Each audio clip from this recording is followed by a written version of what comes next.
Hello, I'm the Nostalgia Critic. I remember it so you don't have to. And welcome back again to Sequel Month.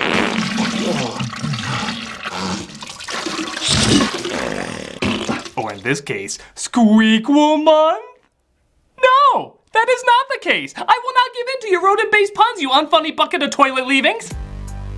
The Chipmunks are an interesting franchise, to say the least. That is to say, they've been around for years and nobody's really thought that much about them until their movies. The Chipmunk movies always pulled in a big amount every December when they were released. I guess people just saw them as an extra Christmas present. In the same way your cat giving you a dead mouse is technically an extra Christmas present. Though in this case I'd accept it. People started to get pissed because these movies would keep popping up, obviously having little to no effort thrown in, and yet still make enough money that their shit obnoxious faces would show up all over the place.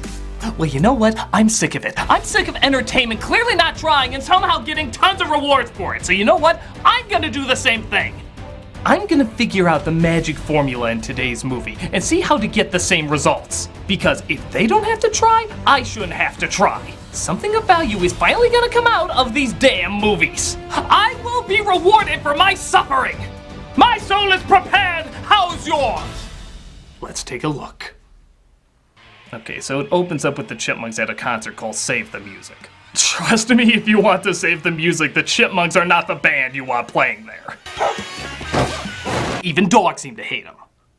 We then see their caretaker, Dave, played again by Jason Lee, reprising his role as a pair of shredded vocal cords with a human being attached. You gotta share the spotlight. Dave! It's not all about you. Yeah, where would Alvin ever get that idea in a band called Alvin and the Chipmunks? You know, for the longest time, I didn't even know they were called Simon and Theodore. I thought they were called Antha and Chipmunks. But please, continue to keep him modest. I can't hear you over the thousands of fans screaming my name. This does make me realize, though, bringing back characters from a previous installment often equals success.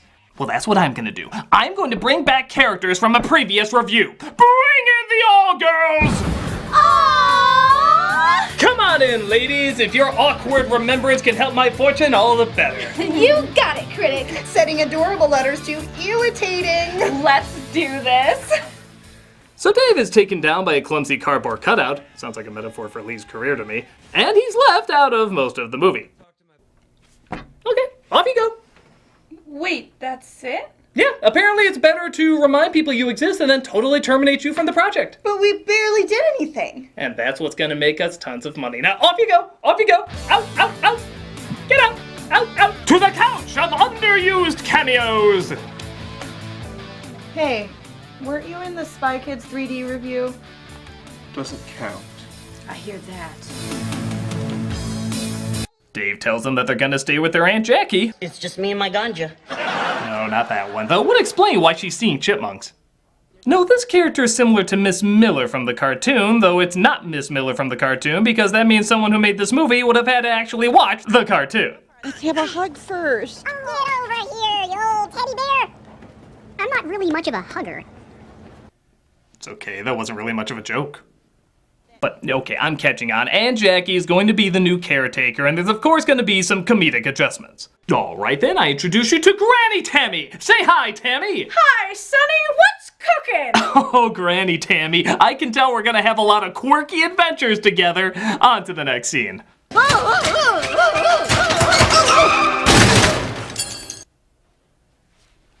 Okay. This is what the people want to see, apparently. Man, in literally 5 minutes, 2 of the caretakers who should have been major roles have been taken out. Oh, this way everyone will be dead at the 25-minute mark. 2 dead, 25 to go.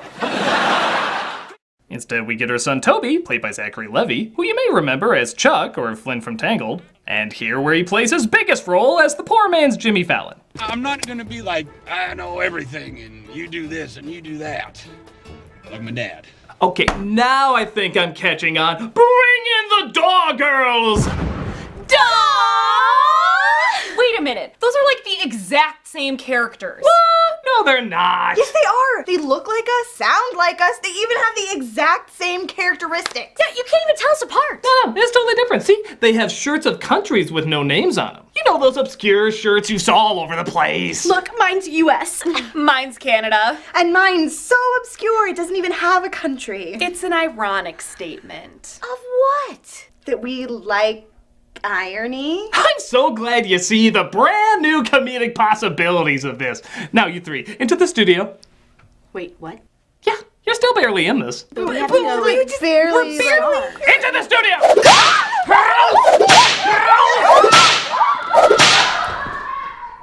It's so hard to make a family franchise. So they partake in all sorts of comedic gold, like singing Staying Alive, except making it about cheese balls. Well, you can tell by the way I use my walk. I'm a cheese balls man, no time to talk. Because somebody finally saw the comedic possibilities in that! And of course, the essential slow-mo kicking pan to open cheese balls while holding high note for a song about cheese balls. Oh yeah, now that joke suddenly makes sense. You know, I'm not gonna lie, I expected more out of the director of Private Parts in the Brady Bunch movie, but I also suspected less out of the same director of Dr. Dolittle and John Tucker Must Die, so I guess it evens out. But fear not, literally 42 seconds later, they sing another pointless rendition of a musical hit. You spin me right around, baby, right around, like a record, baby, right around, round, round. Yeah, why don't you just sing what it really is, guys? You're a flimsy pretext for another rendition of a classic song gone wrong. Do you know what Dave would say if he were here right now? I think realistically he's probably shouting, "Paycheck!" Speaking of which, how you doing over there, all girls? That's the spirit. It also looks like Toby has a cat that he talked about earlier. And look, a few scenes later, there he is. Okay, a cuddly pet side character, always a big moneymaker. I give you Mr. Yama the Llama. Aww. Let the hijinks ensue. I treated you good. Hey, I don't follow it, I'm just doing what they're doing. But the film tries to punish you further by taking the one funny element from the last film, David Cross, and suck out anything that made him enjoyable. I lost everything, and it's all because of them. I will get you, Chipmunks. Again, I'm pretty sure that's an exact quote from him from Chipwrecked. But he's not the only one who gets chipped off in this movie. The Chipettes enter the film in their birthday suits. How do these flicks not have censor bars? Don't you know the 90s gave cartoon animals private parts? But what sucks most is they got some really funny voice talent behind them. Amy Poehler, Anna Faris, and Christina Applegate. These are all very funny people who are given very unfunny things to do. I'm Brittany, and this is my sister Eleanor. And I'm their sister Jeanette. Although I feel more like an Olivia, or sometimes anyway, we're the Chipettes. I haven't seen such a wasted Anna Faris performance since... Okay, a lot, but that Keanu cameo was pretty funny. What makes it even stranger is that they have almost the exact same voice as the Chipmunks. They're, I dare even say, the exact same character, just given the Tumblr treatment. Mr. Hawk? That voice, I can't get it out of my head. This trope, of course, goes back a long ways of incorporating a gender swap of a famous character, or characters. And apparently, it still equals gold. Well, they're not the only ones who can exploit that, Chester! Duh! Are you aware that there's 3 strange ladies with confusing shirts in there? Never mind all that. We are going to explore Doe's backstory. Ooh, that's exciting. Finally, the bum mythos will be revealed. Oh, wait. Let me just see what they do with it in the movie. Tell me a little something about yourselves. We grew up in a small town, population 300. Fascinating. Great. Impress me. Yeah, okay, I guess we don't need to know your backstory. Oh. Come on, it's like how Baze and the blind guy know each other in Rogue One. They work together. That means we immediately know everything about them. I think that's more how they met each other rather than how they knew each other. Exact same thing. All we need now are some dance numbers. Go! Yeah, on second thought, the movie seems tired with that too. Now it's about Alvin the Chipmunks trying to blend into high school. So, go to school, I guess, while performing some musical sequences. I guess going to dance school could kill 2 birds with 1 stone. But be prepared to change your motivations on a whim. That's what makes the big bucks. Isn't that more how it makes the little rodents? That's good. Keep making bad jokes like that. That apparently makes a lot of money too. Oh, we got a lot more of those. Come on. So, just as Cross is amazed that two trios of talking chipmunks came to him to start a music career and both of them seem to look and act identical to each other. I mean, like, stars fucking align! That's pretty amazing! It's abandoned to see how Alvin and the gang are getting along in high school. Look what I can do. You are the adorable. Oh, that's right, I forgot this movie comes with a note. Every time certain lines from this film are uttered, an award-winning playwright shoots himself. You might want to see how Lin-Manuel Miranda is doing. But one of the jocks is jealous of their popularity. Girls, please. Private conference. We will, of course, obey because, I don't know, chicks? They, of course, don't get along, forcing the chipmunks to fight back. Little fatty. He jiggles when I poke him. Okay. Apart from driving this movie's kill count to rival that of 2016, take a look at how they animate his face. Jiggles when I poke him. Good God! It looks like the poster to the next film, Chipseast! This gets him a trip to the principal's office. I should suspend all three of you. Please do.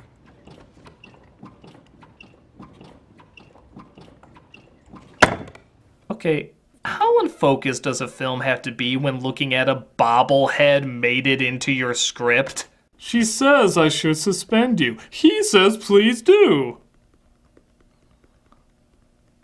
Oh crap, I just wrote that into the script. Ah, what do I care? It's Alvin and the Chipmunks. But of course, violence towards others is fine as long as the principal is a fan of your work. I just cannot believe that you're actually sitting in my office. I have all of your CDs. Promise me that you won't say anything. If the faculty ever found out about this, I could... The higher-ups don't take well to furry pedophiles. What? I mean, just a fan, just a fan. So she tells him there's a music competition where the winner gets $25,000 that they can use to save their music program. Because I guess this is the plot now. Oh, never mind, we're back to the blending in plot again. You're next, Furball. You talking to me? You talking to me? I'm the only one here, so you must be talking to me. Really? We left a pause for that joke. Oh, booyah! Dude's got hands. We can definitely use him on the team. Okay, I guess this is the plot now. It looks like Alvin is trying to be a sports star with... Okay, I guess we're back to this plot again. So the Chip-Bats are gonna compete against the Chipmunks. I dreamt we didn't have a family anymore. Oh wait, Theodore feels like the family's falling apart. I guess this is the plot now. Oh look, Toby recognizes their teacher from when they were in high school and is in love. Really? We're throwing this in too. Okay, I will play your goddamn game. Malcolm. Yo. The doll girls are suddenly in love with you. Why are they in love with me? You met in school. Oh, now I know everything. All girls. What? You have to score the winning touchdown at a football game. Which one? Anyone. Chester, go. For Shinizu, I need you to hate each other while also preparing for a dance competition. What? True, it's going against what you originally were, but that doesn't matter when money's involved. Go! Baby, you are so pretty and smart! And you are the handsomest man in the world! Why did that insult him? I usually say in the universe. Malcolm, you need to be angry now. Get revenge on somebody. Who? I don't care, anybody! Neil Patrick Harris. Hey, we love Neil Patrick Harris!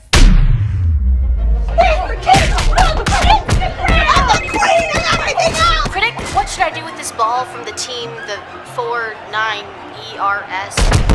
Hey, enough of that! You need to settle your differences in a dance-off! All right, river dance. Oh, did you say a dance-off? No, we're onto something different! Oh, but we got a perfect dance instructor. No, you need to now be injured and out of half of the movie! I think we'd be better at that. You're in charge of finding a cat to almost never talk about! I had a cat once. It was 10 years ago. That's way too much attention! More vague! More vague! I find your lack of vague disturbing. Somebody call 911! Okay, I think we're good. We have about 5 to 10 cliche plots to confuse people into thinking we know what we're doing. Now, off to your bunches of stories. Oh, are you sure I can't be somebody's father? Beat it! With pleasure.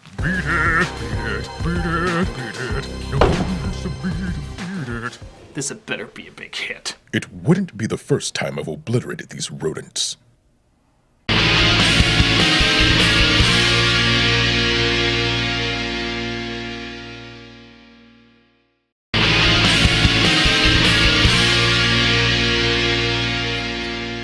Chipettes are teamed against the Chipmunks in a school competition.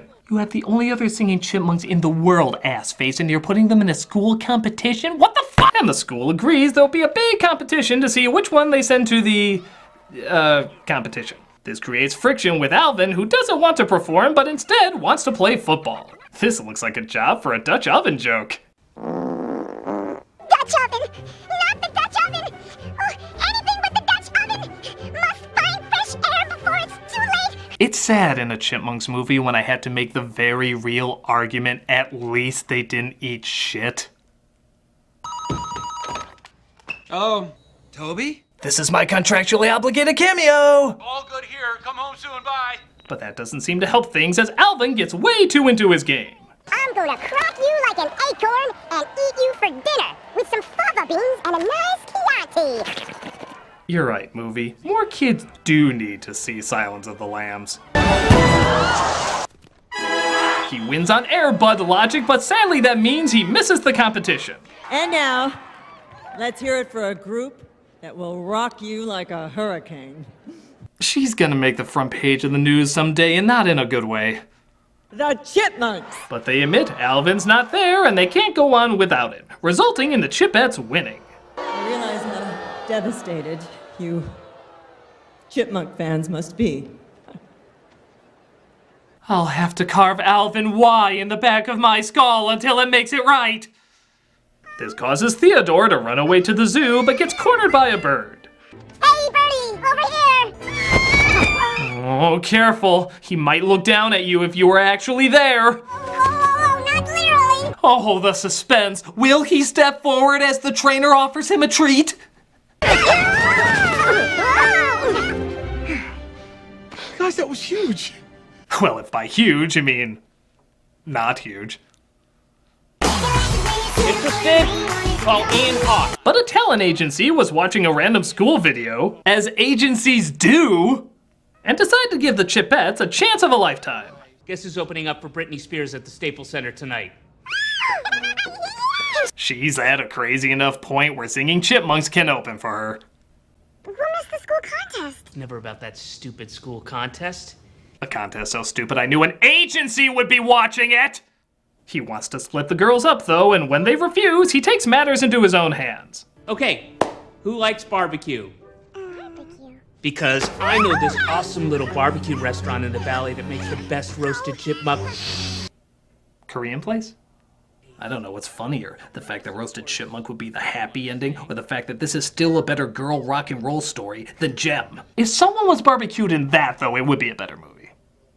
The school competition goes on though with their opening act that honestly should win. I know Talking Chipmunks are amazing, but when you look past that, these guys really are better. But Alvin and the gang find out about the Chipettes and try to save them. Except in the first film, when the Chipmunks were in a cage and they skipped the lame, pointless climax, this time we get the lame, pointless climax. Oh, yep, fucking pee. In the words of the Donald, you're fired! Yes, those will be the most memorable words that we ever take away from the Donald. I suppose when you think about it, there's, how is he tweeting about me already? I'm not even done with the joke. They say they can make it back to the school competition in time with their good friend, Digger. I'm gonna get a little help from my friend, Digger! Roger that, Alvin! Look out! Whoa! Feels like I'm back at the racetrack. Don't make me do it. Please, God, don't make me do it. Who's Digger? Digger is a character from NASCAR when shown on the Fox network. How dare you make me look up NASCAR, you monsters! Cross chases him down with a toy helicopter, because a toy NASCAR would have been too obvious, as they tried to get the remote out of his hands. I'm going for it! Grab my ankle! I got it! I got it! Way to go, Jen! Nice work, Jeanette! Good going, Jen! Because of course! This was Jeanette's story the whole time! How friggin' obvious! Here, I thought maybe, just maybe, it was about The concert? The football game? Going to school? Parenting? Working together? Egos? Toby's girlfriend? Jealousy? Fitting in? Family values? Or trusting your heart? But no! It was about Jeanette conquering her fear of heights, which has never been brought up in the entire movie until right now.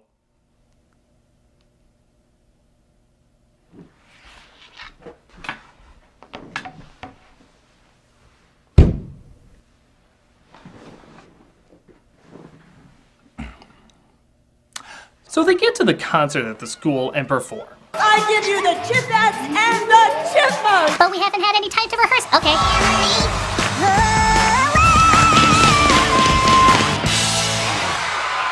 It's clear that we have a winner Yeah, the judges haven't voted yet. of the $25,000, Lot of money to give away just on the fly. and it's West Eastman High. You know, the first act was technically a lot better. Yeah, okay, the Chipmunks win.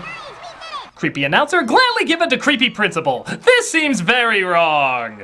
Meanwhile, at the stadium, despite the movie pretty much promising us Britney Spears, she never shows up in the film, and instead we get this. All the single ladies, if you want to get married, have a ring, put your rings on it. Again, is this really that much different from how we've seen Britney before? I'm kind of shocked the audience could tell the difference. Okay, 2007. So that was the Squeakquel. It's all over the place, not funny, boring, unimaginative, and has no focus. It's stupid, it's dumb, it's dumb pit. And I just imitated it perfectly. Practically line for line, I got the formula down. That means I'm gonna be making millions in a matter of seconds. All I have to do is count all the moolah I'm gonna make from this point on. And the turnout is...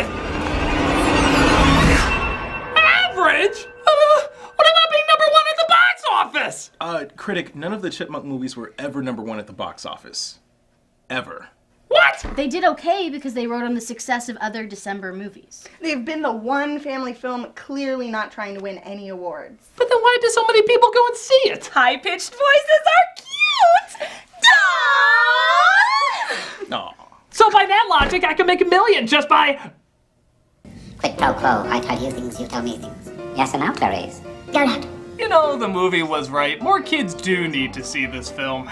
And now they will because you put it in the kids section on Netflix. The significance of the moth is change. Caterpillar into chrysalis or pupa. That'll be one of millions of angry parents. Your money's already mine, I don't care.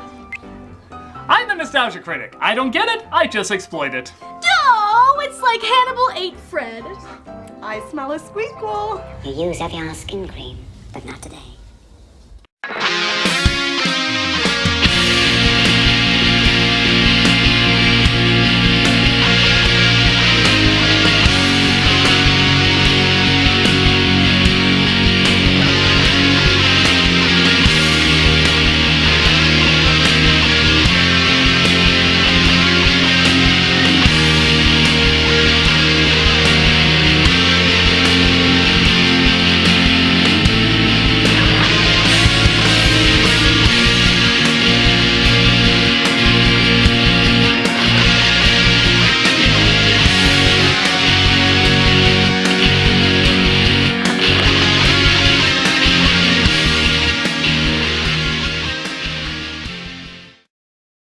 With some fava beans and a nice Chianti.